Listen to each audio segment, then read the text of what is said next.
의인이 되리라. 아멘. 잘 들리시나요? 저기 뒤에도 잘 들리시나요? 네, 좋습니다. 이번에 아시안컵이 있었습니다. 아시안컵 아시나요? 아시아 나라의 이제 축구 국가대표팀들이 모여서 축구 경기를 하는 그런 대회였습니다. 안타깝게도 대한민국은 4강에서 탈락했죠. 이번 대회가 특히 손흥민 선수도 있고 이강인 선수, 김민재 선수 이렇게 정말 유럽에서 탑클래스 선수들이 많이 있었기 때문에 많은 국민들이 우승까지도 아마 기대를 했을 것 같아요. 그래서 더욱더 실망이 컸을 겁니다. 여러분들 축구 응원 많이 하셨나요? 축구 많이 보셨나요? 밤 늦게 했었는데 저도 평일이 아닐 때는 밤에 축구 방송을 틀어놓고 같이 지켜보면서 응원했습니다. 오늘 새벽에 결승을 했죠. 근데 이제 오늘 집에 가서 보실 분이 있기 때문에 제가 스포는 하지 않겠습니다. 누가 우승했는지. 한 팀이 이겼어요. 네. 어딘지는 말씀 안 드리겠습니다. 근데 이제 그 경기를 보고 있으면 가끔 카메라가 그 선수가 아니고 그 관중석을 비출 때가 있어요. 그죠? 그러면 딱 보다 보면 딱 봐도 저 사람은 한국인이 아닌 것 같은데 태극기를 두르고 응원하는 사람이 있는 거예요. 그죠? 그런 사람 보신 적 있나요? 딱 봐도 한국 사람이 아닌 것 같은데 그걸 보면서 야, 저 사람은 누굴까? 이런 생각이 들었어요. 우리가 미국에 가면 정말 다양한 인종들이 살고 있기 때문에 겉모습만 봐서는 이 사람이 미국인인지 미국인이 아닌지 모르죠. 이 사람이 아시아에서 온 사람인지 아프리카에서 온 사람인지 전혀 알 수가 없습니다. 다양한 인종이 살고 있기 때문에. 근데 한국은 조금 달라요. 길 가다가 보면 딱 한국인이 아닌 사람들이 눈에 띕니다. 저도 어제 목포를 갔다 왔는데 목포역에 그 외국인들이라고 생각되는 사람들이 그냥 보였어요. 말을 걸지 않아도 그 사람들은 한국인이 아니구나, 외국인 노동자구나 하는 것을 알 수 있었습니다. 심지어 중국인이랑 일본인도 여러분 알아챌 수 있으신가요? 길 가다 보면 그 미묘한 차이가 있어요. 그렇죠? 저희가 느낄 수 있는. 물론 그 파란 눈의 한국인이라고 해서 정말 서양 사람처럼 생겼지만 한국인인 사람들이 가끔 있습니다. 그죠? TV에도 나오죠.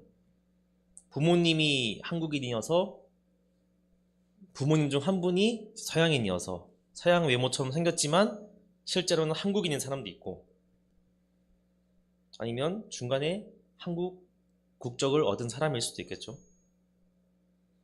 그래서 궁금해진 거예요. 저 지금 관중석에서 한국 축구팀을 응원하는 저 사람은 과연 한국인일까? 아니면 그냥 한국인 친구가 있는 외국 관중일까? 누구일까요? 모르겠죠. 여러분 이번에 아시안컵에서 한국 팀을 응원하셨나요? 많은 여론을 보면 한국 팀이 이기면 안 된다, 지금 이 실력으로는 이길 수 없다, 이런 사람들도 많이 있을 텐데 그런 사람들조차 은근히 한국 팀이 이기기를 바랬을 겁니다. 저도 그랬어요. 보면서 너무 답답한데 그래도 우리한테는 손흥민 선수가 있잖아, 멋있는 골 하나 넣어주기를 바랬고, 또 슛돌이 이강인 선수가 멋있게 슛 하나 넣어주면 얼마나 좋을까, 이런 응원을 하면서 봤습니다. 그럼 제가 여기서 질문을 하나 드릴게요. 우리가 한국인이기 때문에 한국 축구를 응원한 걸까요? 아니면 한국 축구를 응원했기 때문에 한국인일까요? 질문이 좀 이상한가요? 다시 질문 드릴게요. 제가 한국인이기 때문에 한국팀을 응원했을까요? 아니면 한국팀을 응원했기 때문에 한국인일까요? 그쵸? 한국인이기 때문에 한국팀을 응원한 겁니다. 그러니까 외국인이 아무리 한국팀을 응원한다고 해도 한국인이 되진 않는다는 거죠. 카타르인이 한국을 엄청나게 응원한다고 해도 그 사람은 카타르 국적을 가진 카타르 사람이라는 겁니다. 너무 당연해서 좀 이해가 안 되시나요? 즉 우리가 어떤 사람이기 때문에 그 행동을 하는 것이지 그 행동을 하기 때문에 어떤 사람이 되는 게 아니라는 거예요. 내가 지금 하고 있는 이 행동 자체보다도 내 존재가 누구인지가 더 본질적이고 중요하다는 말씀을 드리는 겁니다. 자, 그렇다면 조금 더 어려운 질문을 드릴게요. 우리가 모두 죄인임을 인정하시죠? 우리가 죄인이기 때문에 죄를 짓는 걸까요? 아니면 죄를 짓기 때문에 죄인인 걸까요?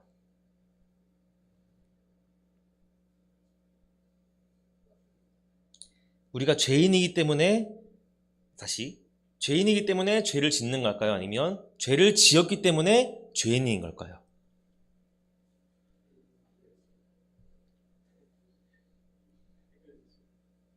자, 이 세상의 법은 어떻습니까? 우리가 어떤 법을 어겨야 죄인이 되죠. 죄를 지은 사람은 벌을 받게 됩니다. 이게 이 세상에서의 법칙이에요. 그죠? 한번 죄를 지으면 그 사람이 나는 죄인이 아니에요 라고 해도 그 사람은 죄인이에요. 왜냐하면 죄를 지었기 때문에. 즉 죄를 지었기 때문에 죄인이 되는 게 이 세상의 법칙입니다. 그러면 하나님 나라의 법칙은 어떨까? 그 답이 오늘 본문에 나와 있습니다. 18절 19절에서 제가 한번 읽어보겠습니다. 18절 19절. 그런즉 한 범죄로 많은 사람이 정죄에 이른 것 같이 한 의로운 행위로 말미암아 많은 사람이 의롭다 하심을 받아 생명에 이르렀느니라. 19절. 한 사람이 순종하지 아니함으로 많은 사람이 죄인 된 것 같이 한 사람이 순종하심으로 많은 사람이 의인이 되리라. 아멘. 성경은 뭐라고 말하고 있죠? 한 사람의 범죄로 많은 사람이 죄인이 되었다고 말하고 있어요. 그 한 사람이 누굽니까? 아담이죠. 아담의 불순종으로 인해서 아담의 자손인 우리 모든 인간들은 그 신분 자체가 죄인이 되었다는 거예요. 죄를 짓기 전에 이미 우리는 모두 하나님과 분리된 죄인인 상태로 이 세상에 태어났다는 것을 말하고 있습니다. 우리가 죄인이라고 고백하는 이유가 어떤 나쁜 죄를 지었기 때문에 죄인이 아니라는 거예요. 어릴 때 부모님 지갑에서 돈을 좀 훔치고 학교 다닐 때 친구들을 미워하고 친구하고 싸우고 회사에서 거짓말하고 가족을 미워하고 친구를 욕하고 이런 죄를 지었기 때문에 죄인이라고 말하고 있지 않습니다. 뭐라고 말하고 있습니까? 한 사람의 범죄로 모든 사람이 이미 죄인이 되었다고 말하고 있습니다. 참 이상한 말이에요. 이 말에 따르면 죄를 한 번도 짓지 않은 사람도 이미 죄인이라고 말을 하고 있는 겁니다. 예를 들어서 정말 엄청난 성인 군자가 있다고 해봅시다. 선행을 베풀고 남에게 피해를 끼치지 않고 살고 정말 선하게 인자하게 자신을 희생하면서 양보하고 모든 사람을 사랑하며 그렇게 사는 사람이 잘 없겠지만 있다고 가정을 해볼게요. 그러면 그 사람은 죄인일까요? 그 사람도 죄인이라는 겁니다. 이 말씀에 의하면 아무리 착하게 살고 법도 지나칠 정도로 잘 지키고 부모님 말씀도 잘 듣고 다른 사람을 한 번도 미워해 본 적 없는 사람이라고 할지라도 그 사람은 죄인이라는 겁니다. 우리 인간은 내가 어떤 짓을 했냐 안 했냐의 문제가 아니라 이미 태어날 때부터 아담의 자손으로 태어날 때부터 이미 죄인이라는 신분을 가지고 태어났다는 것을 오늘 본문에서 분명히 말해주고 있는 것입니다. 한 사람이 순종하지 아니함으로 많은 사람이 죄인이 되었다. 이 한 사람은 바로 아담이죠. 하나님이 창조하신 처음 인간 아담입니다. 이 아담이 하나님께 불순종하고 하나님과 분리되는 죄인이 된 순간 그의 후손인 모든 인류는 태어날 때부터 애초에 죄인의 신분으로 태어나게 된다는 것입니다. 우리나라에도 과거에 계급 제도가 있었죠. 양반, 노비, 서민 이런 계급이 어떻게 해서 얻어지나요? 그냥 태어나면 얻어지게 되는 거예요.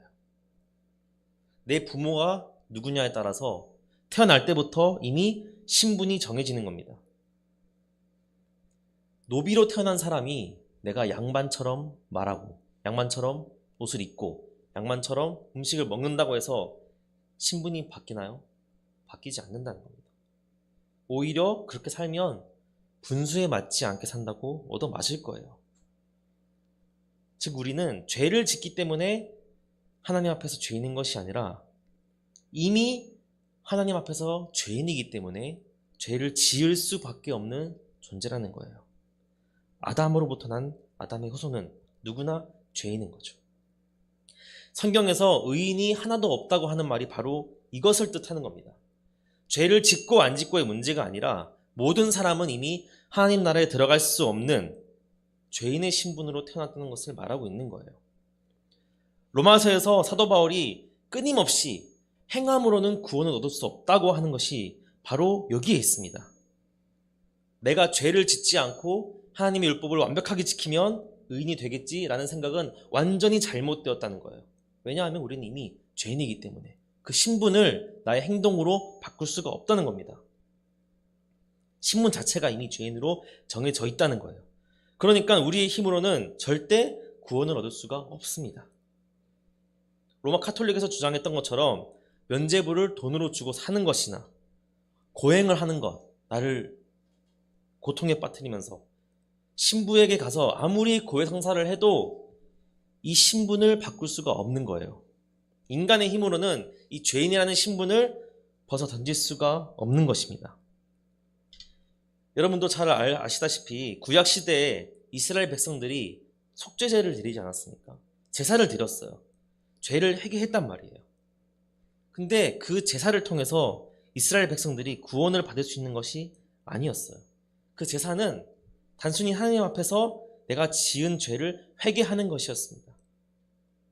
회개하는 것을 통해서는 그 죄를 용서받을 뿐 내가 죄인이라는 사실을 돌이킬 수가 없는 것이죠. 인간으로서는 아무런 희망이 없는 거예요. 과거에 내가 노예로 태어났으면 태어날 때부터 죽을 때까지 노예로 살다가 노예로 죽는 것처럼 우리 인간도 죄인으로 태어나서 죄인의 신분으로 평생 죄를 짓고 살다가 죄의 값인 사망으로 삶을 마감하는 것 말고는 아무런 희망이 없다는 것이죠. 아무리 고행을 해도, 아무리 매일 회개를 해도, 아무리 선행을 베풀고 매일 헌금하고 봉사를 한다고 해도 신분을 변화시킬 수는 없습니다. 하지만 단 한 가지 방법이 있어요. 바로 예수 그리스도입니다. 예수님이 이 땅에 오셔서 하신 일이 무엇입니까? 죄인된 우리를 대신해서 죽으시고 하나님의 자녀로 삼아주신 거예요. 의로 옷 입혀주셨습니다. 이게 무슨 뜻입니까? 바로 우리의 신분을 죄인에서 의인으로 바꾸셨다는 거예요. 19절에 한 사람이 순종하지 아니함으로 많은 사람이 죄인 된 것 같이 한 사람이 순종하심으로 많은 사람이 의인이 되리라 라고 하고 있어요. 한 사람의 순종하심, 바로 예수님을 뜻하는 거죠. 아담과 대조적으로 표현하고 있습니다. 아담의 불순종으로 모든 사람이 죄인이 된 것과 대조적으로 예수님이 하나님께 순종하심으로 많은 사람이 의인으로 신분이 변화가 된 거예요. 죄인인 우리가 의인이 되었다는 겁니다. 우리의 신분 자체가 바뀌었다는 것을 의미합니다. 단순히 지금까지 너가 지었던 모든 죄를 용서해 줄게, 이것의 의미가 아니라 우리가, 죄인으로 태어난 우리 인간이 예수님의 순종하심을 통해서 하나님 나라에 들어갈 수 있는 의인으로 그 신분 자체가 완전히 변화되었다는 것을 말해주고 있는 것이죠. 영국에는 아직도 왕이라는 제도가 있습니다. 그렇죠? 그 왕가에서 태어나면 왕족이 되는 거예요. 왕족으로 태어났으면 그 사람이 어떤 행동을 하든지 상관없이 그 사람은 그냥 왕족입니다. 그죠? 나이가 어리든 많든 똑똑하든 멍청하든 재능이 뛰어나든 할 줄 아는 게 아무것도 없든 상관없이 그냥 왕족으로서 대우를 받게 되죠. 우리의 구원이 바로 이렇습니다. 왜 사도 바울이 자랑할 수 없다고 말합니까? 우리의 의의를. 우리가 의인이라는 신분을 갖게 된 건 우리의 어떤 행동 때문이 아니라는 거예요. 예수님의 순종하심으로 우리가 의인이 되었다는 겁니다. 우리가 죄를 지어서 죄인이 아니라 죄인이기 때문에 죄를 짓는 것처럼 우리가 의로운 행동을 해서 의인이 된 게 아니라 의인이기 때문에 의로운 행동을 한다는 것입니다. 우리의 행동이 변한 것이 아니라 우리의 신분이 변한 것이에요. 그리고 그것을 누가 이루셨습니까? 바로 예수 그리스도께서 이루신 거라는 거죠. 이 세상의 나라에서도 그 나라에 평생 살 수 있는 권리가 있습니다. 뭘까요? 시민권도 있는데, 네, 영주권입니다. 영주권. 예를 들어서 미국의 영주권을 받았다고 해볼게요. 미국으로 해볼게요. 미국이 영주권을 받기 되게 힘든 걸로 유명합니다. 근데 만약에 미국의 영주권을 받았으면 거기서 평생 살아갈 수 있는 권리가 주어지는 거예요. 근데 내가 미국의 영주권을 받아도 바뀌지 않는 것이 하나 있습니다. 뭘까요? 내 국적이에요. 내 국적. 내가 미국의 영주권이 있지만 난 여전히 한국인인 거예요. 한국인. 하지만 국적이 바뀌는 게 바로 시민권입니다. 시민권. 시민권을 얻는다는 것은 그 사람의 신분 자체가 아예 미국 시민이 되어버린다는 거예요. 영주권이 단순히 그 나라에서 살 수 있는 권리라고 하면 시민권은 완전히 그 나라의 시민으로서 권리와 의무를 똑같이 지고 살아가는 것이라고 할 수 있습니다. 내가 만약에 미국 시민권을 얻었다면 한국에서 몇 년을 살았든 상관없이 그냥 미국 사람이 되는 거예요. 미국인이 되는 거예요. 우리가 죄인에서 의인이 되었다는 것은 바로 하나님 나라의 시민권을 얻었다는 것을 의미합니다. 예수님의 희생을 통해서 우리가 구원을 받았다는 것은 바로 하나님 나라의 시민권을 얻었다는 거죠. 즉, 그 나라에서 영원히 살 수 있을 뿐만 아니라 하나님의 백성으로서, 하나님의 자녀로서 권리와 의무를 가지게 되는 것이죠. 이전에 어느 나라 국적이었는지는 이제는 상관이 없습니다. 지금 새로 얻게 된 시민권이 바로 하나님 아버지가 계시는 하나님 나라의 시민권이기 때문이에요. 우리의 신분을 바꾸는 일이 인간의 힘으로 가능하겠습니까? 이 세상에서 선행을 조금 많이 하고 고행하고 심지어 교회에 나와서 열심히 봉사하고 사역을 한다고 해도 우리의 힘으로는 우리의 신분을 바꿀 수가 없어요. 돈이 아무리 많다고 해도 세상에서 권력을 가지고 있다고 해도 내가 심성이 착해서 모든 사람들이 인정을 하는 그런 성인 군자라고 할지라도 인간이라면 내 신분의 문제는 해결할 수가 없습니다. 오직 예수 그리스도만이 우리를 의인으로 바꾸실 수 있는 거예요. 따라서 이 세상에서 많은 사람들이 인간의 어떠한 행동과 인간의 어떠한 노력으로 우리가 구원을 얻을 수 있다고 말하는 것 자체가 얼마나 어리석은 일인지 우리는 알 수 있습니다. 단순히 내가 어제 지었던 죄를 용서받는 것 가지고는 우리가 하나님 나라에 들어갈 수가 없어요. 만약 우리가 죄를 용서받아서 하나님 나라에 들어갈 수 있었다면 예수님이 굳이 오실 필요가 없었을 겁니다. 성경에 나온 대로 그냥 매년 절기마다 제사를 지내면 됩니다. 하지만 그렇게 해서는 인간의 구원을 이룰 수 없었기 때문에 하나님이신 예수님께서 굳이 이 땅에 내려오신 거예요. 죄인된 우리의 신분을 의인으로 바꾸시기 위해서 말입니다. 말씀의 결론을 내리겠습니다. 우리의 신분은 이제 예수 그리스도로 인해 의인이 되었습니다. 그렇다면 앞으로의 우리의 삶은 어때야 할까요? 의인의 삶을 살아야 하지 않겠습니까? 왕족으로 태어난 아이들이 모두 왕족에게 그 예의 범절, 그리고 행동 규범들을 교육받습니다. 물론 그렇게 살지 않는다고 해서 왕족의 자격을 박탈당하는 건 아니에요. 하지만 왕족이기 때문에 당연히 그러한 품위를 유지하며 살아가는 겁니다. 우리도 마찬가지입니다. 우리가 어제 죄를 지었다고 해서, 오늘 죄를 지었다고 해서 하나님의 자녀라는 그 신분 자체가 박탈되는 것은 아닙니다. 우리의 구원이 빼앗기는 것은 아닙니다. 하지만 우리가 여전히 하나님의 자녀답게 살기 위해서 노력하는 것은, 죄를 짓지 않기 위해서 끊임없이 노력하는 이유는 우리의 신분이 이미 의인이 되었기 때문이라는 거예요. 우리의 신분이 이미 하나님의 자녀가 되었기 때문이라는 겁니다.